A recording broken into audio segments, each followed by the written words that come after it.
kijkers, welkom bij deze nieuwe aflevering van het Bonaire Journaal. Mijn naam is Brecht Koedouder. In dit journaal brengen wij u het nieuws in het Nederlands.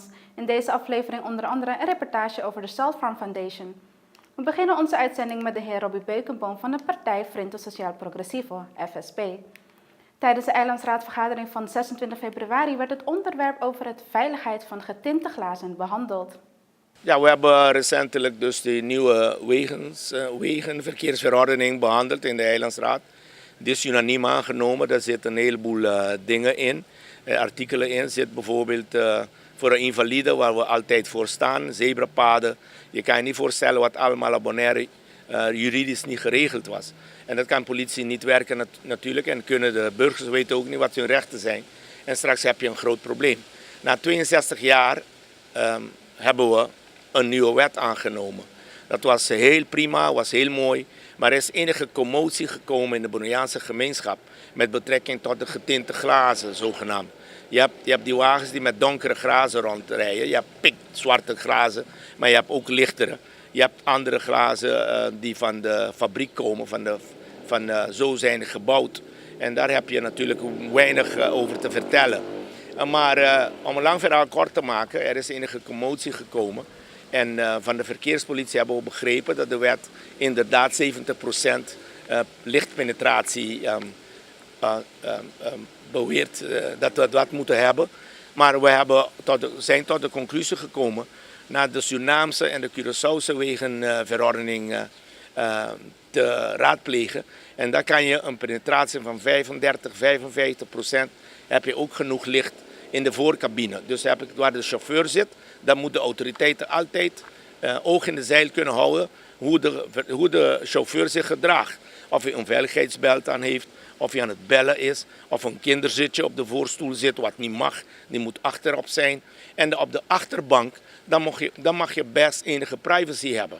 En dat hebben we dus gisteren met de motie die unaniem is aangenomen, zoals ook de wet unaniem is aangenomen, heeft de FSP-fractie gisteren een aanbeveling gedaan via een motie aan de bestuurscollege.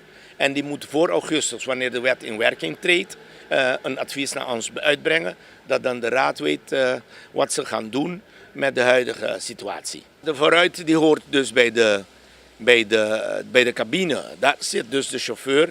En daar kan je bijvoorbeeld of de passagier of de chauffeur kan je dan zonder een veiligheidsbelt hebben. Je kan een chauffeur hebben die aan het bellen of appen is. Dat kan niet. Dat is hartstikke gevaarlijk. Je kan een kind hebben op een kinderzitje in de voorstoel. Dat kan niet. Die moet achterop zitten. Conform de wet en conform de studies met betrekking tot de veiligheid. Dat is allemaal bewezen. Zo is het gewoon. Maar de vooruit kan een balk, als ik me niet vergis, van 20 centimeter hebben. Bovenop dat de zonlicht een beetje tegengehouden wordt. Maar de rest, dus van je borsthoogte, moeten de autoriteiten gewoon kunnen zien wat er gebeurt in de cabine, in de voorcabine. Insel Air is failliet verklaard. We spreken met de heer Mario Bikker, technisch directeur van Bonaire Flamingo International Airport, wat dit inhoudt voor Bonaire. Nou, voor Bonaire is het een triest bericht in ieder geval. Ja, we verliezen wat inkomsten.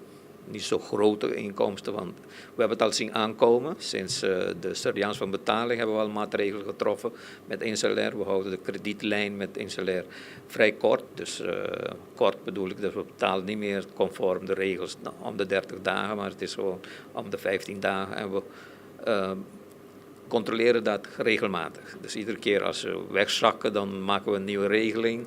Of dan springen we erin en we zeggen, nou, wat is er gaande? Maar in ieder geval, het is niet zo'n groot setback voor Bonaire Airport. Voor anderen denk ik wel, dus zoals de grondhavenhandelaars die meer mensen nodig hebben om alle vluchten af te handelen. Maar voor BIA zelf en voor de exploitatie van de luchthaven zelf heeft het niet zo'n groot effect. Het heeft geen direct gevolg voor personeel van BIA. Nee, BIA niet. BIA blijft groeien. Want de andere maatschappijen hebben de passagiers van Inselair opgevangen. Dus dat zie je ook, passagiers die zodra de problemen beginnen aan de horizon aan te komen. En dan hebben we veel passagiers die met Inselair vliegen. Grotere vliegtuig, zwaardere vliegtuig. Die zijn overgestapt op de andere kleinere vliegtuigen, op kleinere maatschappijen. En voor de passagiers blijft het hetzelfde. Dus daarom heeft het geen direct gevolg voor de airport, zeer zeker. Volgens de heer Bikker zijn zij vanaf 14 januari bezig met het aanpassen en verbeteren van het stationgebouw van Bonaire Flamingo International Airport. Dus we gaan 1400 vierkante meter bouwen. En dat betekent dat wij dan de capaciteit, dus piekuurbelasting van de luchthaven gaan verhogen van 300 naar 500 passagiers per uur. Dus dat betekent meer passagiers met een betere accommodatie, met een betere level of service. Het gedeelte van de plaza is al gereed. We hebben nu de afrastering compleet, die is ook gereed. Dus dat betekent dat nu eigenlijk met de bouw zelf kan beginnen. Dus het gebouw, het onderdeel gebouw. Dat wordt nu opgetrokken, of eerst mee begonnen. En dan hopen we in 10 maanden officieel te kunnen openen voor operatie. Het eerste deel is alleen maar het vertrekgebouw. Het tweede deel is de aankomstgebouw. En daar moeten we nog een en ander gaan uitwerken in bouwplannen, aanbesteden en kijken wie dan de gelukkige is om die aan te bouwen. Maar we moeten ook aan de vereisten, de hedendaagse eisen, moeten we dat ook nog toetsen. Want het is toch een ontwerp van 5 jaar geleden. Dus die moet je toch even hier en daar aanpassen. In de airside is er geconstateerd dat er enige deformaties zijn in de toplaag. En er zijn rapporten van opgemaakt. En die rapporten moeten dan vertaald worden naar reparatieplannen. Dus dat is een zeer intensieve, kapitaalkrachtige of kapitaalvereisende maatregelen die je moet nemen. Want het is geen kleine vierkante meter. Je praat hier over vele honderden, duizenden vierkante meters beton of asfalt. Er is ook een plan, maar dat is moet meer een meerjarenplan, dus een zogenaamde masterplan. Maar dat moet nog bestudeerd en uitgewerkt worden. Over het algemeen zie ik BIA zit in de lift. Dus dat wil ik zeggen dan, BIA krijgt meer passagiers. Als je in de lokale dagbladen hebt, van de week zag ik ook 11%. Ik had iets 2% hoger uitgerekend. Maar in ieder geval, Bonaire is aan het groeien. Bonaire wordt meer bekendheid, meer mensen willen naar Bonaire komen. En dat zien we heel goed met de ontwikkeling van rond American Airlines. Met 1 vlucht, dan gelijk 3 vluchten additioneel en dan nu is het een heel jaar door 4 vluchten. En het streven is naar dagelijkse vluchten. Net als KLM en TUI, die dragen allemaal bij aan de groei van Bonaire. En zeker niet de kleine vliegtuigen. Die hebben een frequentie, ontzettend hoge frequentie van Curaçao-Bonaire, nu Curaçao-Bonaire naar Aruba. Dus de ABC-eilanden die worden goed bediend voor luchtvaart, qua airlift. Een campagne is ontstaan met de naam Ekoina. Dit in samenwerking met jeugdzorg en gezinsvoogdij en onderwijs, cultuur en wetenschap. We spreken met Kervin George, directeur van jeugdzorg en gezinsvoogdij. Nou ja, Ekoina is ontstaan een paar weken geleden toen Nolly Oliane en ik, Nolly als directeur van OCW en ik directeur jeugdzorg en gezinsvoogdij hier aan tafel zaten. En we moesten een paar opdrachten bespreken die we vanuit de ministeries hebben ontvangen.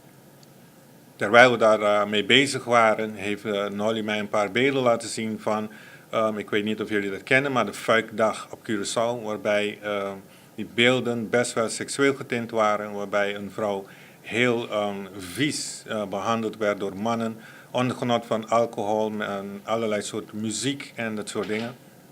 En wij werden plotseling bewust van, dit gebeurt op Curaçao. En het kan heel makkelijk hier naartoe komen op Bonaire, gezien het feit dat Bonaire en Curaçao heel veel gemeen hebben, zoals muziek, cultuur, taal.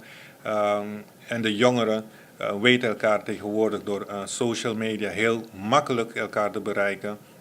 En zo hebben wij ook al vermoedens dat hier op Bonaire bepaalde manieren van denken bij jongeren zich afspeelden die te maken hebben met dit soort gedragingen.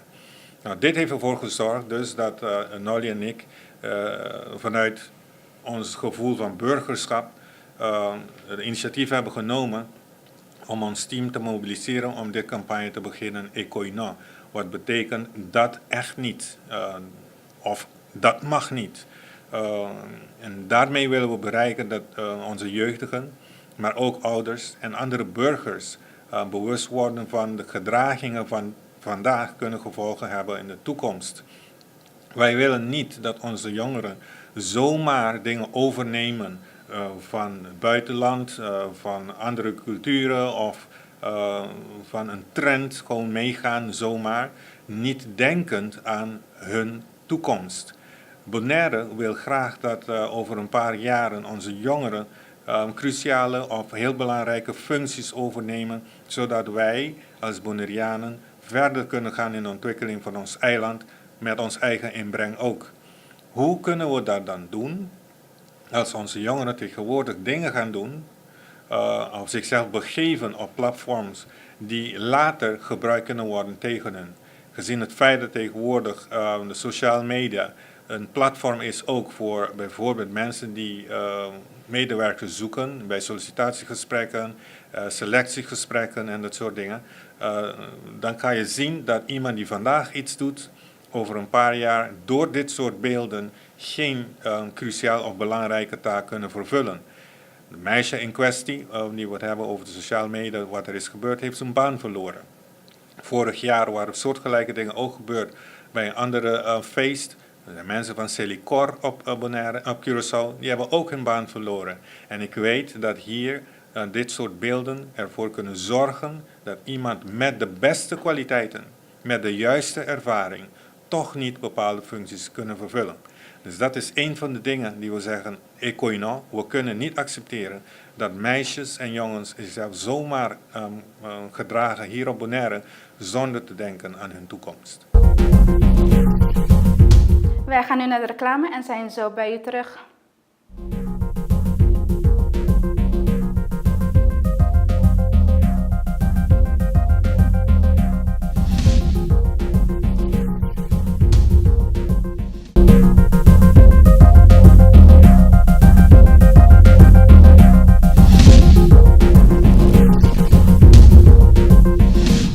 Welkom terug bij het Bonaire Journaal. Het campagne Ekoino heeft als doel om de gemeenschap bewust te maken dat zij een verantwoordelijkheid hebben om toe te zien om jongeren weerbaar te maken voor drugs, alcohol, seksueel misbruik. We spreken met Nolly Oliana, directeur van OCW. Om dit te kunnen bereiken hebben we dit campagne opgestart en ervoor gezorgd om met een mediatour te starten, om ervoor te zorgen of om uitleg te geven aan de hele bevolking. Want als je iets van zo'n aard wil opstarten, moet je ervoor zorgen dat de mensen ook snappen en begrijpen waarom je dit initiatief hebt genomen. Het komt vaak tot onze oren dat er heel veel jongeren zijn die zich bezighouden of aan het experimenteren zijn met drugs. Er zijn jongeren bijvoorbeeld die alcohol gebruiken terwijl ze minderjarig zijn. Dat betekent dat ze in strijd zijn met onze wetten. Daarnaast ook nog dat heel veel kinderen zonder enig besef aan het experimenteren zijn op het gebied van seks. En omdat ze niet goed voorbereid zijn en hun eigen lichaam niet in bescherming nemen, hebben wij dit campagne opgestart met het doel om ervoor te zorgen dat de gehele gemeenschap in een soort golfbeweging ervoor gaat zorgen dat deze informatie wordt verspreid. Net als je bijvoorbeeld steen gooit in een plaats met water, dat informatie dus verspreidt over het hele eiland om onze zorgen over te brengen bij anderen, waarbij dus accent moet liggen, de betrokkenheid van ouders, de betrokkenheid van volwassenen om ervoor te zorgen, stel dat ze iets zien, dat ze meteen actie ondernemen door te zeggen, Ekoino. De bedoeling is ook dat de jongeren, als ze ideeën hebben hoe ze dit campagne kunnen voortzetten, of ideeën hebben hoe ze dit campagne wat actiever kunnen maken, dat ze altijd welkom zijn om contact met ons op te nemen, zodat we dit campagne eigenlijk kunnen voortzetten. Dat het een campagne moet worden van lange duur, dus het is niet iets van een kort moment, omdat we nu juist in de carnavalsperiode zitten, maar de bedoeling is het hele jaar door en de komende jaren. Om ervoor te zorgen dat, nogmaals, bij elke activiteit, elke actie, waarbij we dingen zien die niet correct zijn of die niet voldoen aan onze normen en de waarden, dat we iets van zeggen. Ja, mensen kunnen contact met ons opnemen bij info.jgcn@jeugdzorgcn.com. Dus nog een keer info.jgcn@jeugdzorgcn.com. info.jgcn@jeugdzorgcn.com of telefoonnummer 717-7201 en dan kunnen jullie vragen voor mevrouw Maydelien Martijn en zij zal jullie verder kunnen begeleiden in dit proces. Landbouw op Bonaire met zout en brakwater. Een project van de heren Mark van Rijsselbergen en Tom Romein, die tot en met 1 maart op Bonaire aanwezig zullen zijn. NOS TV heeft het volgende reportage. Als ik hier op Bonaire een rondje rijd, dan kom ik allerlei mensen tegen die hebben een canoe of die hebben een bron thuis of die kunnen een bron slaan en die hebben op een gegeven moment ontdekt dat er brak water zit. En dan roepen ze, oh, brak water, helemaal fout, stoppen, alles weggooien. En wij hebben planten gevonden die op brakwater kunnen groeien. We hebben zelfs aardappelen gevonden en worteltjes die half zeewater kunnen hebben. En die zijn lekkerder van smaak en die zijn zoeter. En voor Bonaire zijn er dus op de plekken waar brakwater zit en waar voldoende brakwater zit, daar zou je prima met brakwater dingen kunnen doen. En dat kan kleinschalig, dat kan in een canoe thuis in een klein kastje, of dat kan in een grotere kas, of dat kan grootschalig, misschien wel op plekken waar het water niet kan komen en het andere water moeilijk te brengen is. Nou, wat wij op Texel doen is dat wij afgelopen jaren meer dan 960 verschillende gewassen getest hebben. Dat gaat van aardbeien tot tomaten, tot sla, tot granen, tot sorghum, tot zoete aardappel. Daar zijn een aantal planten die het goed doen binnen de familie. Worteltjes bijvoorbeeld is heel interessant. We hebben een proef gedaan met worteltjes. 120.000 worteltjes hebben we getest in 12 rassen. Nou, er zijn er 2 rassen die het goed doen. En de andere gaan gewoon kapot. Die zijn gewoon dood. Dus wij kijken niet waarom. Wij kijken alleen, blijven ze leven? Nou ja, en misschien zijn dat wel de worteltjes die het hier op Bonaire doen. Maar misschien kunnen worteltjes helemaal hier hebben geen zin om op Bonaire te groeien. Dat kan ook nog. Maar ja, als ze wel zin hebben om te groeien, dan weten we in ieder geval dat ze tegen brakwater kunnen. Zout is eigenlijk altijd een vijand van mens en dier en plant. Maar wat gebeurt er nou als planten brakwater krijgen? Dan krijgen ze een verandering in hun systeem. Dat noemen we osmotische stress. Worden ze steviger. Dan worden ze een beetje als een vetplant. Dus ze maken meer suikers aan of meer zetmelen aan of meer van de stoffen. En dat betekent soms dat ze zoeter worden, soms dat ze bitterder worden, soms dat ze lekkerder worden, soms dat ze geurender worden, soms dat ze uit elkaar klappen en dat ze gewoon onmiddellijk doodgaan. Maar in principe, als wij hier worteltjes of welk gewas dan ook, paksoi of kolen leveren, dan weten we al dat de kolen, als ze het hier doen, dan weten we al dat ze lekkerder van smaak zijn dan de zoete kool. We komen dan bij iemand die zegt van ik heb een zoute bron. Dan willen we eerst weten hoe zout is het water. Dan willen we weten wat voor type grond die heeft.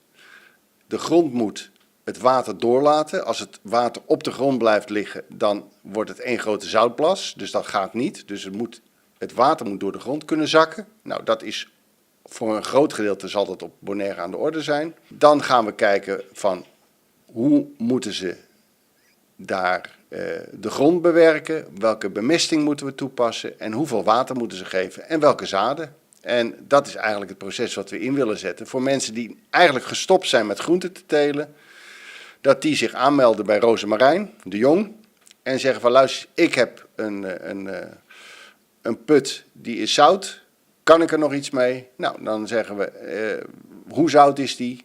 En dan gaan we kijken, als die beneden de 12 decisiemens is, dat is een bepaald getal. Dat is ongeveer een kwart zeewater, dat is al heel zout, want de overheid heeft gezegd 1%, dus dat is veel, veel minder. Dan kunnen wij daar groenten mee telen. Maar goed, we moeten eerst mensen hebben die de durf hebben om met brakwater iets te doen. En als niemand zijn vinger opsteekt, dan stap ik zaterdag weer lekker in het vliegtuig, ga weer lekker naar Nederland en ga daar mensen helpen in Bangladesh, want dat doen we in Bangladesh doen we dat al voor 55.000 boeren. Daar zijn we begonnen met 5.000 of 500 boeren, 5.000 boeren, nu 55.000 boeren. En die telen na de moesson 3-4 maanden nog kolen, wortelen, allerlei gewassen, aardappelen. Terwijl ze anders honger zouden hebben. Bonaire is het contact Rosemarijn de Jong. Het contact maken met ons en uiteindelijk hebben we dan een watermonster nodig. En een grondmonster nodig. En het is ook eigenlijk alleen maar bedoeld voor degenen die het zelf willen. Voor hun eigen gebruik. Als we praten over commerciële uitrol, dus een grote kas van 3 of 4 of 500 vierkante meter. Ja, dan praten we over andere belangen. Dan kunnen we wel adviseren, maar dat moet dan een commercieel bedrijf gaan doen. Franse beschuldiging van bedrijfsovervallen als Nederland zijn aandeel in Air France KLM verhoogt. Frankrijk was verrast toen de Nederlandse regering aankondigde dat het een belang van 14% in een Air France KLM had gekocht, in een poging de Franse invloed tegen te gaan. Euronews heeft het volgende reportage. Yeah, good morning, Belle. Well, it all started about 15 years ago when Air France took over KLM, the Dutch airliner. At the time, KLM was almost broke. But now, 15 years later, KLM is actually a success story. It's making 80% of the profits of the group Air France KLM. But the Dutch, they fear that the French want to take the money from KLM to invest in the ailing Air France airliner. Now, this is all old news, but somehow, suddenly, the Dutch government became nervous last week, and in a couple of days it acquired for over 750 million euros of stakes. They have now a 14% stake in Air France KLM. The same amount of shares is owned by the French government. So the Dutch, they are hoping that they will get more influence on the group, especially to protect the status of the airport of Amsterdam, Schiphol, which has grown in 15 years to be the number 1 or the number 2 airport on the European mainland. And the French, well, they were completely taken by surprise. They were very angry. The Minister of Economy yesterday, they used the terms of a hostile takeover and an attitude that's not something you do between friends. So the Dutch have a lot to explain. Analysts do not really understand why the Dutch government is now doing this, nor do the French, but tomorrow the Dutch Minister of Economy will come to Paris to explain what is the strategy of the Dutch government. Welke beveiligingsproblemen komen met al deze technologische ontwikkelingen zoals 5G? De nieuwste mobiele technologie is deze week te zien op #Mobile World Congress 2019 in Barcelona. Maar met de nieuwste 5G-technologie is er behoefte aan verhoogde beveiliging. Euronews zit het volgende. Everybody is concerned about security in this new hyper-connected world that we're talking about here at Mobile World Congress. And this is a super secure phone that's just been released. Incredibly tough in terms of the software on the inside and really tough on the outside. The phone from the UAE's dark matter is sold to governments and big companies with data to protect. It does so at any cost. So let's assume you lost it or it got stolen and somebody's physically tampering with the device, either removing the screen, drilling a hole in the back, cutting it open to extract the memory chip. There are sensors in the device that would trigger the wipeout of the memory and the deactivation of the device. So it ultimately self-destructs. 5G is the big consumer trend this year. It allows millions of new devices to come online in the Internet of Things. That very fact makes it a security challenge, according to Fortinet's Ronan Spreera. In 5G, the traffic is encrypted all the way from the device to the core and throughout the core of the network, and it's a strong encryption. So security was taken into consideration. But on the other end, 5G encourages an open infrastructure. So yes, we think about security, but we open an environment which is much more prone to attack.